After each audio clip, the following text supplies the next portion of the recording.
எல்லாருக்கும் வணக்கம் மாஸ்டர். வணக்கம். இன்னைக்கு வந்து ஒரு அற்புதமான ம். டாபிக் இது.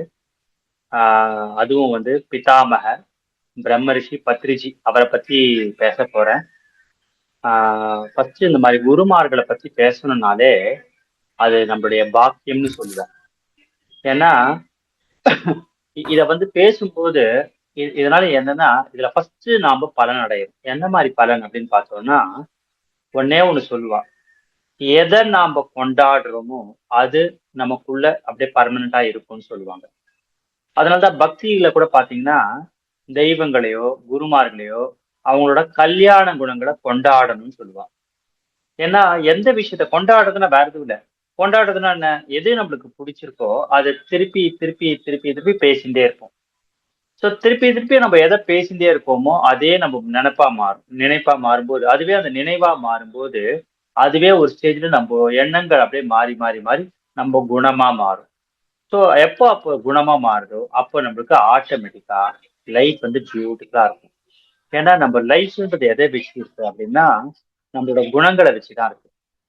நம்ம குணங்கள் அப்படின்னு பார்த்தோம்னா என்ன, அந்த பொறுமை, அந்த நம்பிக்கை, அந்த அன்பு, இந்த மாதிரி விஷயங்கள் தான் முக்கியம். இதெல்லாம் தான் குணங்கள். இந்த குணங்கள் இருந்ததுன்னா பாத்தீங்கன்னா என்ன ஆகும்னா அவங்களுக்கு எவ்வளவு ப்ராப்ளம்ஸ் வந்தாலும் ரொம்ப ஜஸ்ட் லைக் தட் ஈஸியா ஹேண்டில் பண்ணிட்டு போயிடுவாங்க. பொறுமையா ஹேண்டில் பண்ணுவாங்க. பொறுமையா ஹேண்டில் பண்றது மட்டும் இல்லாம நம்பிக்கையோட இருப்பாங்க. யார்கிட்ட அந்த நம்பிக்கையும் பொறுமையும் இருக்கோ ஆட்டோமேட்டிக்கா அவங்க லைஃப் வந்து பியூட்டிஃபுல்லாவே இருக்கும். சோ இது எதுக்கு சொல்ல வரேன் அப்படின்னா இந்த பொறுமை நம்பிக்கை இது ரெண்டும் வரணும் அப்படின்னா நாம அந்த குணம் நம்ம கிட்ட இருக்கணும். அந்த குணம் நம்ம கிட்ட இருக்கணும் அப்படின்னா நம்ம சிந்தனை அதை பத்தி இருந்துட்டே இருக்கணும். நாம திருப்பி திருப்பி திருப்பி எதை சிந்திச்சுட்டே இருக்கோமோ அதுதான் நாம. அப்ப நம்ம எதை சிந்திக்கணும்ன்றது ரொம்ப ரொம்ப முக்கியம். அந்த வகையில பார்க்கும்போது என்னன்னா இந்த மாதிரி மகான்களை பத்தி தான் திருப்பி திருப்பி நம்ம சிந்திச்சுட்டே இருந்தோம்னா அவங்க குணங்கள் அவங்க விஷயங்கள்லாம் நம்ம கேட்டுட்டே இருந்தோம்னா யோசிச்சுட்டே இருந்தோம்னா ஆட்டோமேட்டிக்கா அது நமக்கே தெரியாம அந்த குணங்கள் நமக்குள்ள போய் உட்காரும். அந்த சூழ்நிலை வரும்போது தன்னால நமக்குள்ள அது ஆக்டிவேட் ஆகும். அதுவும் மகான்களோட விஷயங்களுமே எப்படின்னாக்க அதுவும் குருமார்கள் சொல்லுவான். அவ வந்து எப்படி நமக்குள்ள இருந்து கைட் பண்ணுவான்னு சொல்ல முடியாது. ஒரு சின்ன எக்ஸாம்பிள் சொல்றேன். ஒரு கிளாசிக்கல் சிங்கர் வந்து தஞ்சாவூர்ல ஒரு குரு குரு கிட்ட வந்து பாட்டு கத்துக்க போனாங்க 9 வயசுல. ஒரு வருஷம் குருநாதர் வந்து பாட்டே கத்துக் கொடுக்கலையாம். இவங்க வந்து வீட்ல ஃபுல்லா எல்லா ஒர்க்கையும் பண்ண சொன்னாங்க. பண்ணிட்டே இருந்தாங்க. அப்ப பண்ணிட்டே இருக்கும்போது ஒரு வருஷம் பொறுத்து அந்த ஸ்டூடெண்ட் வந்து அந்த குரு குரு கிட்ட போய் கேட்டாங்க. குருநாதர் எனக்கு வந்து நான் 1 வருஷம் ஆறுது. நானும் பார்த்துட்டு இருக்கேன். பாட்டு கிளாஸ்க்கு எவ்வளவோ பேர் வந்து பாடுறா. ஆனா நீங்க இதுவரைக்கும் என்ன பாடவே சொல்லலையே அப்படின்னாங்களாம். உடனே குரு என்ன பண்ணாராம், அந்த பொண்ண வந்து உடனே உட்கார வச்சு, "நீ பாடுமா உனக்கு தெரிஞ்ச பாட்ட" அப்படின்னாராம். அவங்க பாட ஆரம்பிச்சாங்க. பாடிக்கிட்டே இருக்காங்களாம். கிட்டத்தட்ட 1 மணி நேரம் பாடுனாங்க. எப்படி இப்படி பாடுனாங்க அப்படின்னு பார்த்தா, அப்பதான் அந்த அந்த பொண்ணுக்கே ஞாபகம் வருதாம். ஓ! நமக்கே தெரியாம இவ்ளோ பாட்டு நமக்குள்ள போயிருக்கா அப்படின்ட்டு.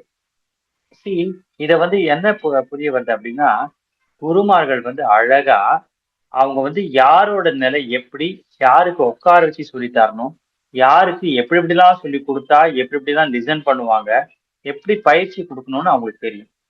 சோ இந்த பொண்ண ஏன் உட்கார வச்சு சொல்லி தரல அப்படின்னா, அவருக்கு தெரியும். இந்த பொண்ணு வந்து ஒர்க் பண்ணிட்டே இருந்தாலும், அதுக்கு நடுவுலயே இந்த பாட்டு அது காதுக்குள்ள விழும். அது ஆட்டோமேட்டிக்கா பாட ஆரம்பிக்கும். இதுதான் வந்து அந்த குருமார்கள், அந்த ரிஷிமார்கள், அந்த அந்த அந்த மாரி நிலையில இருக்கிறவளோட ஸ்பெஷாலிட்டி அதுதான். அவள்லாம் நமக்கே தெரியாம நமக்குள்ள நல்லத பண்ணுவா. நமக்கு கைட் பண்ணிட்டு இருப்பா. ஆனா நமக்கு தெரியாது. அதுதான் அவளோட ஸ்பெஷாலிட்டி. அந்த மாரி மகான்களோட வகையில பார்த்தீங்கன்னா, ஒருத்தர் தான் வந்து பத்ரிஜி. இவர் பிதாமக பிரம்மரிஷி பத்ரிஜி பார்த்தீங்கன்னா, ஒரு அற்புதமான மாஸ்டர்.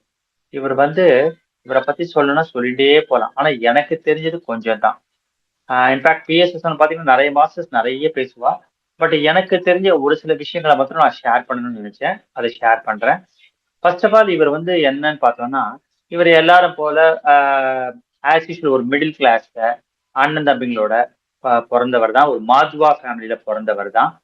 இவர் பேர் சுபாஷ் பத்ரின்னு பேரு. இவர் வந்து ஆக்சுவலி என்னன்னு பார்த்தோம்னா, இவர் வந்து படிச்சுட்டே வரும்போது, அந்த இது கர்நாடிக் இந்த ஃப்ளூட் மியூசிக் இதெல்லாம் வந்து கத்துண்டாரு. கத்துண்டு +2 படிக்கும்போது என்ன ஆச்சுன்னா, சயின்ஸ் குரூப் எடுத்திருந்தாரு. மார்க்லாம் எடுத்தாரு. ஆனா என்ன ஆச்சுன்னா, இவரோட எய்ம் வந்து மெடிசின் படிக்கணும்னு ஆசை. எம்பிபிஎஸ் படிக்கணும்னு ஆசைப்பட்டாரு. ஆனா, பட் அந்த எம்பிபிஎஸ் கிடைக்கல அப்படின்னோனே ரொம்ப டிசப்பாயிண்ட் ஆயிட்டாரு. உடனே என்ன பண்ணியிருக்காரு, அவரே அவர் இதுல சொல்லுவாரு. என்னன்னா, வெறுத்து போய் என்ன பண்ணேன்னா, நான் நேரா போய் சூசைட் பண்ணிக்கலாம் அப்படின்னு சொல்லிட்டு ஒரு தண்ணிக்குள்ள வந்து அ அ போய் மூழ்கி இறக்கணும்னு போய் பார்த்தேன். ஆனா, அந்த தண்ணீல கால வைக்கும்போது ரொம்ப சில்லுன்னு இருந்தது. வேண்டாம் அப்படின்னு சொல்லிட்டு வந்துட்டேன். எதுக்கு சொல்ல வந்தேன்னா, அவரு சாதாரணமா தான் வாழ்க்கை வாழ்ந்தார்.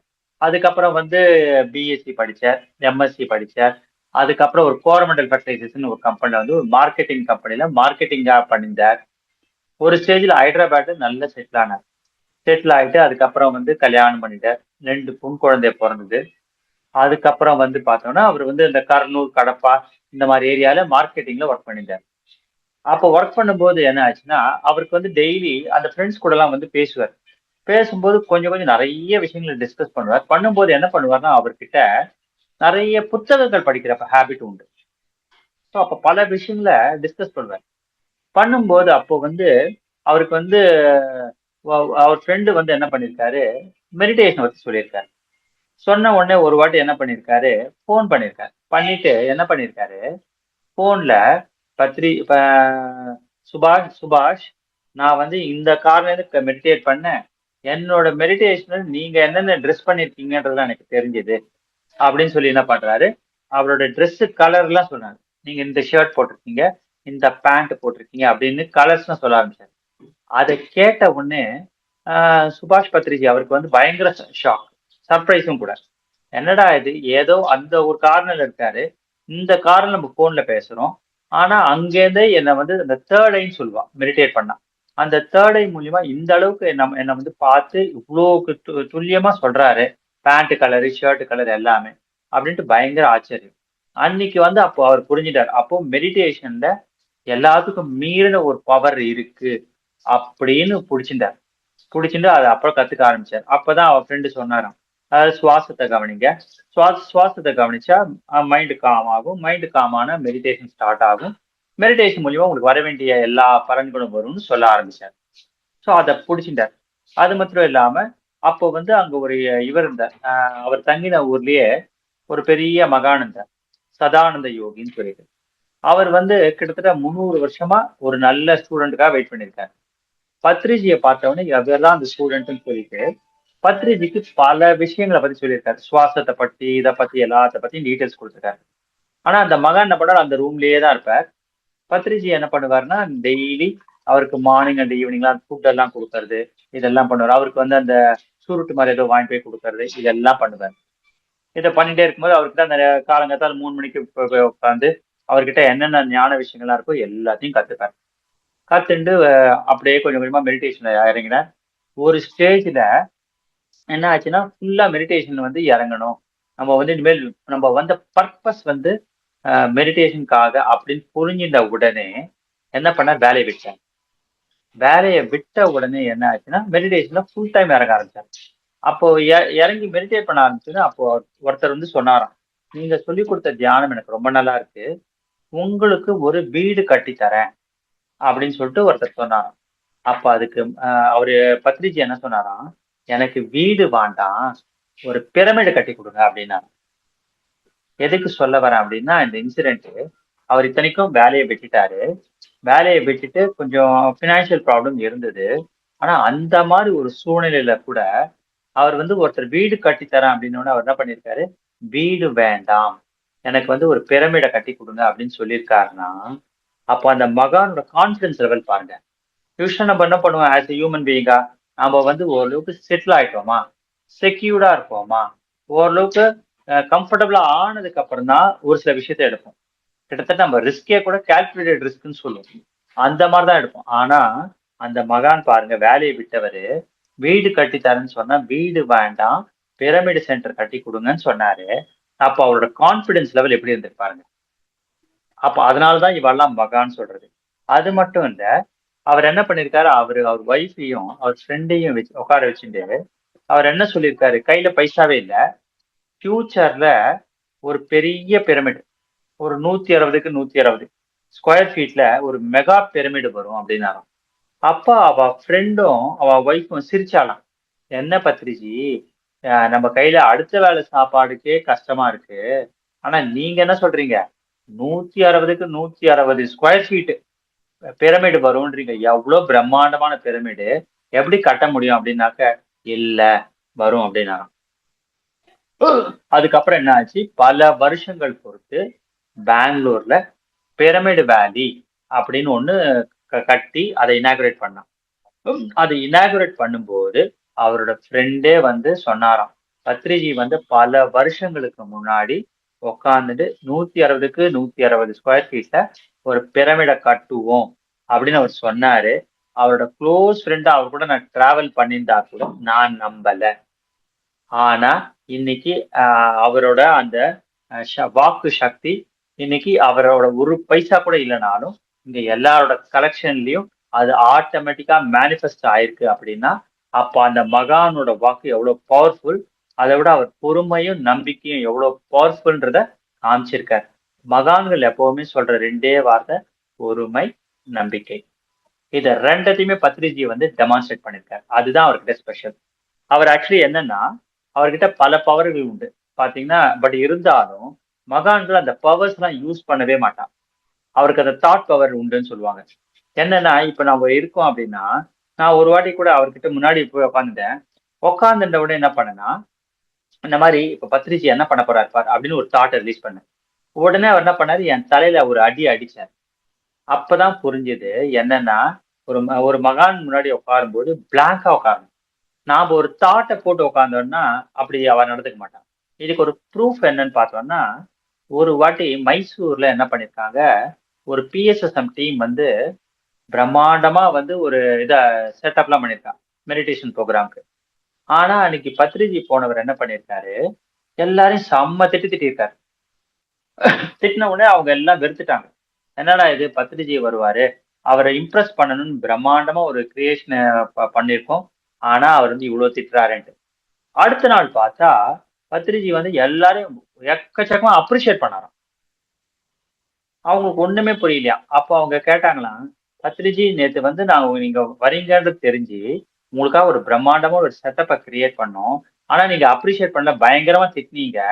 இன்னைக்கு திட்டுவீங்கன்னு நினைச்சோம், ஆனா அப்ரிஷியேட் பண்றீங்க.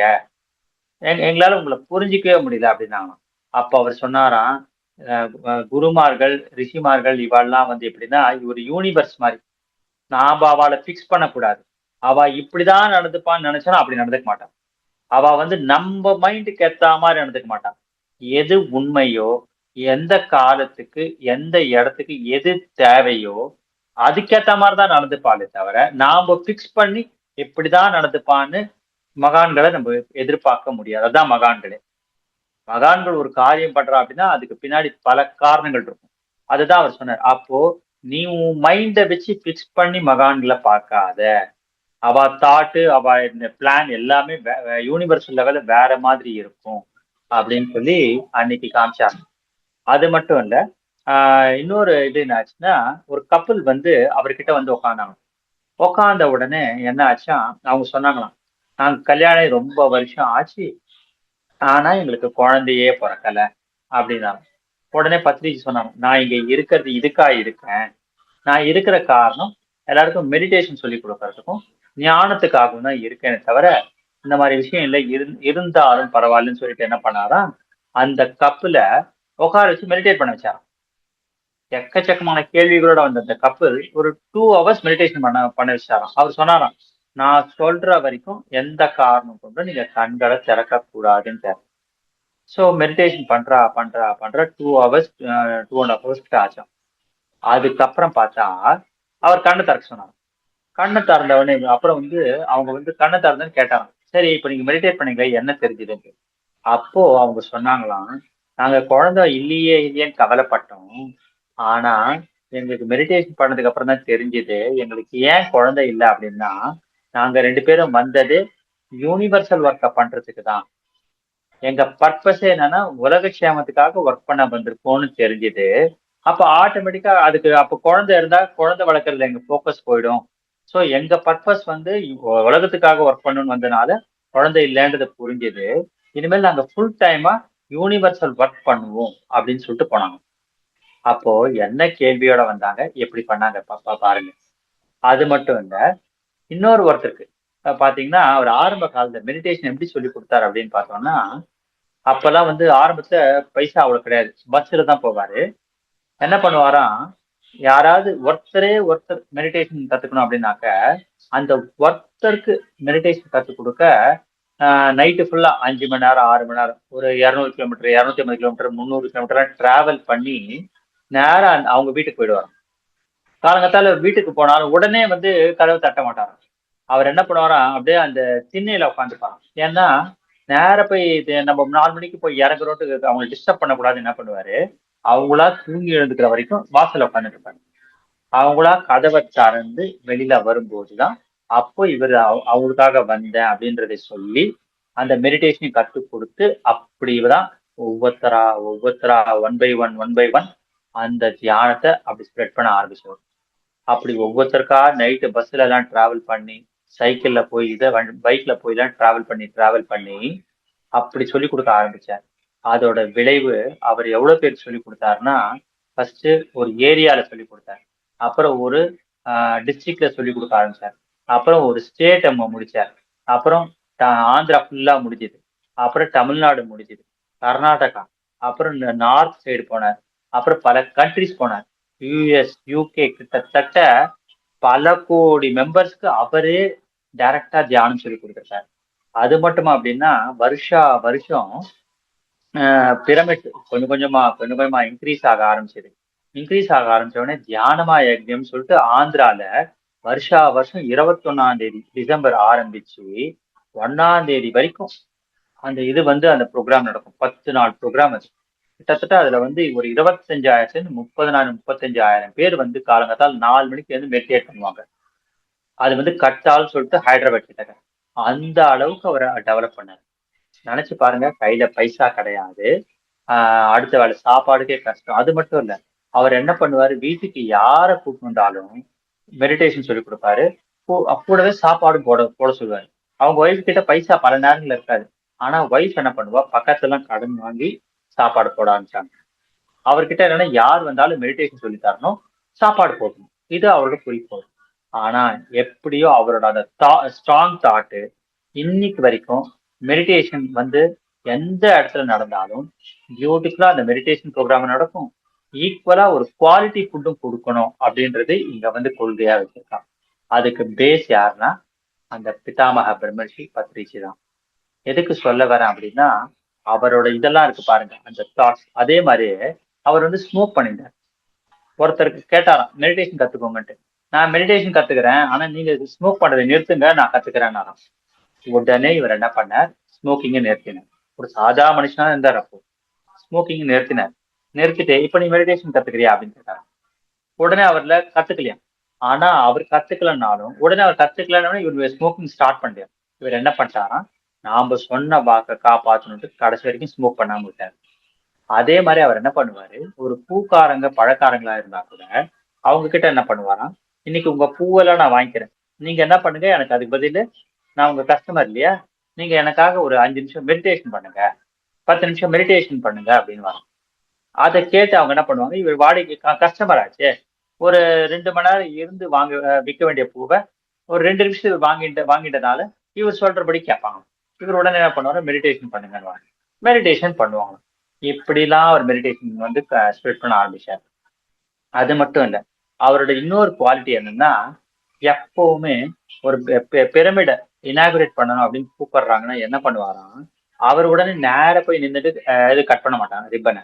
ஃபர்ஸ்ட் என்ன பண்ணுவாரா, அந்த சென்டருக்கு யார் ஓனரோ அவளை கூப்பிட்டு உங்க வாயிலேருந்து ஏதாவது ஒரு பேர் சொல்லுங்கன்னு சொல்லி அந்த பேர் அந்த பிரமிடுக்கு சூட் வரான். சப்போஸ் ஒரு பிரமிடு வந்து கட்டுறாங்க, அவங்க பத்திரிகையை கூப்பிட்டு இனாகுரேட் பண்ணணும்னு சொன்னாக்க அந்த பிரமிடோட ஓனர் கேட்டு உங்க வாயில ஏதாவது ஒரு பேர் சொல்லுங்க. இப்ப கிருஷ்ணா அப்படின்றாங்கன்னா கிருஷ்ணா பிரமிட் சென்டர் அப்படின்னு பேர் வைப்பார். அவரே எல்லாத்துக்கும் வந்து தான் முந்திட்டு தானா ஒரு பேரை வைக்கணும்னு எப்பவுமே நினைக்க மாட்டார். எல்லாரையும் இன்வால்வ் ஆகுவார். அது மட்டும் இல்ல, அவர் என்ன பண்ணாருன்னா ஒரு வாட்டி போலீஸ்காரங்கள்லாம் வெளியில இருந்து நமக்கு நிறைய சப்போர்ட் பண்றாங்கன்ட்டு போலீஸ்காரங்களை பார்த்து கை கூப்புவார். அதே மாதிரி ஒரு ஃபங்க்ஷன் முடிஞ்சதுன்னா கேட்டரிங் இந்த சமையல்காரங்க எல்லாம் போயிட்டு கை கூப்புவார், ஏன்னா ஃபுட்டு கொடுத்தாங்க அப்படின்ட்டு. எதுக்கு சொல்ல வரேன்னா, ஒவ்வொருத்தரையும் வந்து என்ன பண்ணுவாருன்னா அவ்வளோ ஹானர் பண்ணுவார். ஒவ்வொருத்தர்கிட்டயும் அவர் பேசும்போது என்ன பண்ணுவாருன்னா இப்படி பார்ப்பார், இப்படி நேரம் இப்படி பார்த்துட்டே கண் ஐ டு ஐ கான்டாக்டோட அவ்வளோ டீப்பா கேட்பார். எதுக்குன்னா ஒரு பெர்ஃபெக்ட் மெடிடேட்டர் அப்படின்னா எப்படி லிசன் பண்ணணும்னு கத்துக்கிட்டாங்க. அது மட்டும் இல்ல, ஒவ்வொரு நிமிஷமும் எப்படி வந்து வாழ்க்கைய வாழணும்னு கத்து கொடுப்பாரு. அது மட்டும் இல்ல, எவ்வளவு முடியுமோ கத்துட்டே இருங்க அப்படின்னு சொல்லுவாரு. அது எந்த விஷயமா இருந்தாலும் சரி, அதுதான் அந்த மகானோட ஸ்பெஷாலிட்டி. ஒரு ஃப்ளூட்டை கத்துக்க சொல்லுவார், ஒரு செஸ் போர்டை கத்துக்க சொல்லுவார், கிரிக்கெட் ஆடுவார். அதாவது இப்படிதான் இல்லாம எல்லாத்தையும் டச் பண்ணிட்டு போகணும்னு நினைப்பார். ஒரு நேரத்தை பைக்கை ஓட்டுவார். எல்லா விதமாவும் அவ டச் பண்ணு. எதுக்குன்னா இந்த வாழ்க்கைன்றது எல்லாத்தையும் டச் பண்ணணும்னு நினைக்கிறவா மகான்கள். அது மட்டும் இல்ல, அவளுக்கு உயர்வு தாழ்வு அப்படின்றது கிடையாது. எல்லாத்தையுமே ஒரே மாதிரி பார்ப்பான். எல்லா மனுஷாலும் ஒரே மாதிரி பார்ப்பான். ஈவன் அது குழந்தையா இருந்தாலும் அதே இம்பார்ட்டன்ஸ் தான். பெரிய ஒண்ணும் இல்லை, ஒரு வாட்டி என்ன ஆச்சுன்னா ஒரு சின்ன குழந்தை அவர் காலில் விழுந்தது. அவரை பொறுத்த வரைக்கும் எல்லாமே ஆன்மாக்கள். அதாவது பெரிய ஆன்மா சின்ன ஆன்மான்னு கிடையாது. அவரை பொறுத்த வரைக்கும் எல்லா ஆன்மாவும் சமம். அதனால அவர் என்ன பண்ணாரு, ஒரு சின்ன குழந்தை காலில் விழுந்தா கூட திருப்பி அவர் காலில் விழுந்தார். அவர் காலில் யார் விழுந்தாலும் திருப்பி அவர் விழுந்துருவார், காலில் விழுவார். இத்தனைக்கும் அவர் வயசு 65 60 70 கூட இருந்தது. அப்போ ஒரு சின்ன பொண்ணு அவர் காலில் விழுந்த உடனே அதே பொண்ணுக்கு காலில் இவர் விழுந்தார். ஏன்னா அவர் சொல்றது தாற்பயம் ஒன்னே ஒண்ணுதான், எனக்குள்ள என்ன ஒரு ஆத்மா இருக்கோ அதே ஆத்மா தான் அந்த குழந்தைக்குள்ளயும் இருக்கு. உடம்பு தான் சின்னது பெருசு, மற்றபடி ஆன்மா எல்லாருக்கும் ஒண்ணுதான் அப்படின்றதுதான் அவரோட தாற்பயம். எதுக்கு சொல்ல வரேன்னா, மகான்கள் எப்பவுமே ஒரு விஷயத்த பிடிச்சானா அதுல கடைசி வரைக்கும் அந்த சத்தியத்தை வாழ்வான். அவளுக்கு ஒரு விஷயம் வந்து கொடுக்கணும்னு நினைச்சாலோ அந்த சத்தியத்தை வாழணும்னு நினைச்சா கடைசி வரைக்கும் அதே ட்ரூத்ல வாழ்வான். அது மட்டும் இல்ல, அவர் வந்து எப்பவுமே அவரை கேட்டாங்க, அவர் போறதுக்கு முன்னாடி, பத்ரிஜி நீங்க வந்து கடைசியா அந்த உலகத்துக்கு வந்து என்ன மெசேஜ் கொடுக்கணும்னு நினைக்கிறீங்க அப்படின்ட்டு. அவர் ஒன்னே ஒண்ணு சொன்னார், தியானம் பண்ணட்டும், புக்கெல்லாம் படிக்கிறது படிக்கட்டும், சத் சங்கம் நடத்துறாங்க நடத்தட்டும். ஆனா அதை விட முக்கியமா என்கிட்ட இருந்து எல்லாரும் கத்துக்கணும்னு நினைச்சா காமன் சென்ஸ் அதை கத்துக்கட்டும் அப்படின்னு. காமன் சென்ஸுக்கு ரொம்ப ரொம்ப முக்கியத்துவம் கொடுப்பாரு. காமன் சென்ஸ் அப்படின்னா எல்லாருக்கும் தெரியும், ஒருத்தர் பேசும்போது நடுவுல பூந்து பேசுறது. அதே மாதிரி ஒரு மேனரிசம், ஒரு குரூப்ல எப்படி நடந்துக்கிறது, எப்படி பேசுறது, எப்படி பழகிறது, எப்படி லிசன் பண்றது, இப்படி ஒவ்வொரு விஷயத்திலுமே கரெக்டா நடந்துக்கிறது தான் காமன் சென்ஸ். ஸோ இந்த காமன் சென்ஸோட ஒருத்தர் நடந்துக்கும் போது தான் ஆட்டோமேட்டிக்கா அவளை எல்லாருமே மதிக்க ஆரம்பிப்பான். அப்போ அவ சொல்றதை கேட்பான். எதுக்கு இதை சொல்ல வரேன் அப்படின்னா, ஒரு மகானா இருந்தாலும் அவரே காமன் சென்ஸ் சொன்னாருன்னா, ஒரு மெடிடேட்டரா இருக்கிறவங்களோ இல்ல ஒரு ஸ்பிரிச்சுவலை பத்தி பேசுறவங்களோ ஃபர்ஸ்ட் அவங்க கிட்ட என்ன முக்கியம்னா அவங்க எப்படி நடந்துக்கிறாங்கன்றதான் ஜனங்க பார்ப்பாங்க. அப்புறம் தான் அவங்க மெசேஜை கேட்பாங்க. நாம நடந்துக்கிற விதம் தப்பா நடந்துட்டு என்ன மெசேஜ் கேட்டாலும் யாரும் லிசன் பண்ண மாட்டாங்க. ஸோ ஃபர்ஸ்ட் எப்படி நம்ம ஆக்ட் பண்றோன்றதை பார்ப்பாங்க, எப்படி நடந்துக்கிறோம். ஸோ அதனாலதான் காமன் சென்ஸ்க்கு அவ்வளோ முக்கியத்துவம் கொடுத்தாங்க. ஸோ அப்போ நம்ம பேசுற விதம், நம்ம எப்படி பழகிறோம், இதெல்லாம் பேசிக்ஸ், மேனரிசம்.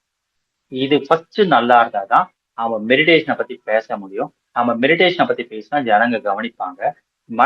ஜனங்க கவனிக்க ஆரம்பிச்சா மெடிடேஷன் ஆட்டோமேட்டிக்கா ஸ்ப்ரெட் ஆகும். ஸோ அவர் சொன்ன விஷயம் என்னன்னா காமன் சென்ஸ். ஸோ இந்த மாதிரி பல விஷயங்கள் இருக்கு. ஸோ பத்ரிஜியை பத்தி சொல்ல ஆரம்பிச்சா அவரை பத்தி சொல்லிட்டே போகலாம்.